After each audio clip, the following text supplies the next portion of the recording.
जय हिंद। अब देखिए यहाँ पर हम लोग क्या देखेंगे, कला वेग तथा समूह वेग में संबंध है।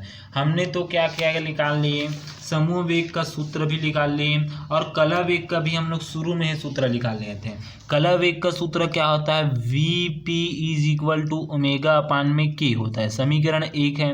और दूसरा हम लोग क्या है, दूसरा समूह वेग किससे दर्शाते हैं, वी जी से दर्शाते हैं। तो वी जी इक्वल टू क्या मिला था, डी ओमेगा बटे में क्या मिला था, डी के मिला था।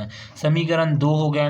तो इन दोनों में हमें क्या चाहिए, संबंध देखेंगे क्या मिलेगा संबंध में। तो देखिए संबंध में, दोनों में संबंध हमें क्या मिलता है, तरंग वेग और कला वेग में संबंध हमें, दोनों में हमें संबंध क्या मिलेगा, यहाँ पर देखिए दोनों में हम लोग संबंध निकालते हैं। संबंध निकालेंगे तो हमें ये मिलेगा, दोनों में हम लोग संबंध निकालेंगे तो हमें कुछ इस प्रकार से सूत्र मिलेगा, V G is equal to V P minus में लैम्डा डी वी पी बटे में डी लैम्डा, हमें करके इसको संबंध, यही संबंध सिद्ध करना है, संबंध सिद्ध करना है।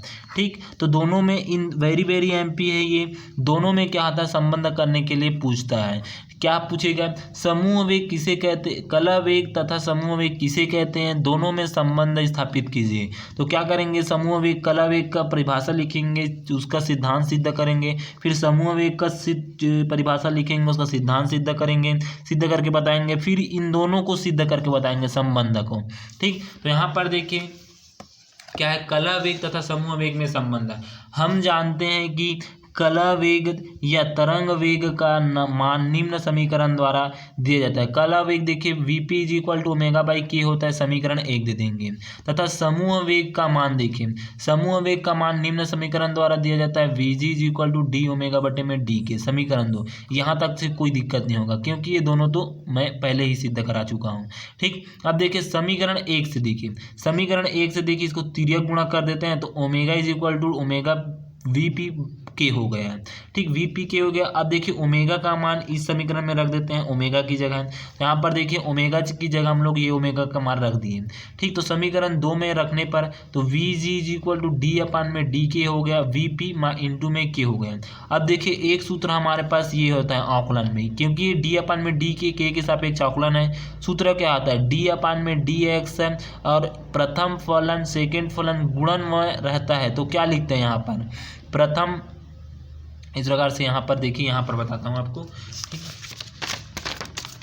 प्रथम फलन इंटू सेकंड फलन, सेकंड फलन इंटू प्रथम फलन का आकलन होता है। ये हमारे पास इसे सूत्र होता है। जैसे कि हमारे पास कुछ इस प्रकार से ऐसा रहता है, प्रथम फलन इंटू सेकंड फलन यहाँ पर गुणा में रहता है। तो सूत्र क्या होता है हमारे पास, प्रथम फलन सेकंड फलन का आकलन होता है, सेकंड फलन का आकलन प्लस में सेकंड फलन होता है, प्रथम फलन का क्या होता है, आकलन होता है, प्रथम फलन का आकलन होता है। ठीक, तो कुछ इस प्रकार से इसका सूत्र रहता है। तो इसी को हम लोग क्या करेंगे, यहाँ पर करेंगे। देखिए प्रथम फलन, ये इसको मान लेते हैं प्रथम फलन, इसको सेकंड फलन मान लेते हैं। तो प्रथम फलन सेकंड का आकलन डी वी पी अपान में डी के प्लस में देखिए सेकंड फलन इंटू प्रथम फलन का आकलन डी के अपान में के, तो के से के कट जाएगा। यहाँ पर देखिए क्या बचेगा, यहाँ पर देखिए V G is equal to k d अपान में डी के वी पी हो गया प्लस में वी पी हो गया। ठीक, अब देखिए के इज इक्वल टू क्या होता है, 2 पाई बटे में लैम्डा होता है। तो के की जगह हम लोग क्या रखेंगे, 2 पाई बटे में लैम्डा, 2 पाई बटे में लैम्डा।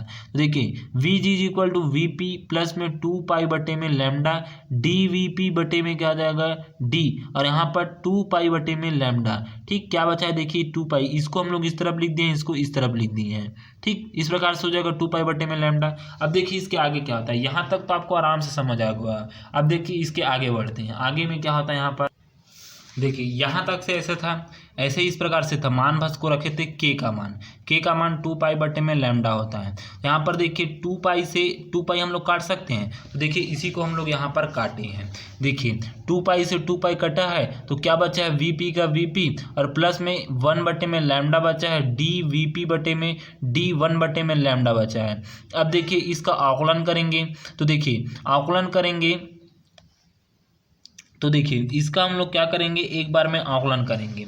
देखिए यदि डी एक्स घात में एन रहता है तो क्या होता है, एन एक्स घात एन माइनस में 1 होता है, कुछ इस प्रकार से रहता है। और यदि यही एक्स 1 में एक्स रहता है, कुछ इस प्रकार से रहता है, डी अपन में डी एक्स 1 में एक्स है, तो इसको क्या किया जाता है, आकलन में ऊपर ले जाया जाता है, ऊपर ले जाया जाता है, तो डी अपन में डी एक्स है और यहाँ एक्स घात में -1 हो जाएगा। ठीक, -1 हो जाए तो इज इक्वल टू क्या आ जाएगा, -1 और यहाँ पर x घात में -2 हो जाएगा। ठीक, सूत्र ये वाला लगेगा तो अब ये क्या आ जाएगा, नीचे चला जाएगा तो -1 अपान में x हो जाएगा, x और यहाँ पर स्क्वायर हो जाएगा, -1 अपान में एक्स स्क्वायर। एक्स की जगह हम लोग क्या लिख सकते हैं, लैम्डा लिख सकते हैं, तो 1 अपान -1 अपान में लैम्डा की स्क्वायर हो सकता है ना। तो सेम उसी प्रकार से यहाँ पर भी क्या हुआ है, माइनस आकलन हुआ है, तो यहाँ पर लैम्डा -1 अपान में लैम्डा स्क्वायर और यहाँ पर डी लैम्डा के सापेक्ष नहीं हुआ है, इसी कारण यहाँ पर डी लैम्डा का गुणा हो गया है। अब देखिए एक लैम्डा से एक लैम्डा कटा तो यहाँ पर वी पी प्लस में हो जाएगा डी वी पी बटे में -1 अपान में लैम्डा बचेगा और यहाँ पर डी लैम्डा बचेगा।